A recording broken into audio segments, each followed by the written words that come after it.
مسنون دعاؤں کی بڑی افادیت ہے۔ وقت کے مطابق جس وقت جس مسنون دعا کا موقع محل ہو اس کو ضرور پڑھنا چاہیے۔ جس طرح کہ گھر سے نکلتے وقت کی دعا تلقین کی گئی ہے کہ جب گھر سے باہر نکلیں تو پڑھ لینا چاہیے، بسم اللہ توکلت علی اللہ لا حول ولا قوت الا باللہ۔ اب دیکھ لیجئے پڑھنے میں بھی بڑے آسان، لیکن فوائد کتنے ہیں۔ فائدے میں لکھا ہے کہ جو شخص یہ دعا پڑھ کر نکلتا ہے تو اسے کہا جاتا ہے کہ تیری کفایت کر دی گئی ہے اور شیطان سے تیری حفاظت کر دی گئی، تجھے ہدایت دی گئی ہے اور تجھے بچا لیا گیا ہے۔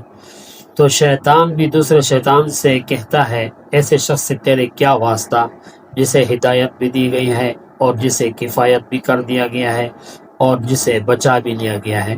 تو یہ بڑی اہم دعائیں ہیں، ان کو لہٰذا موقع محل پہ اپنائیں۔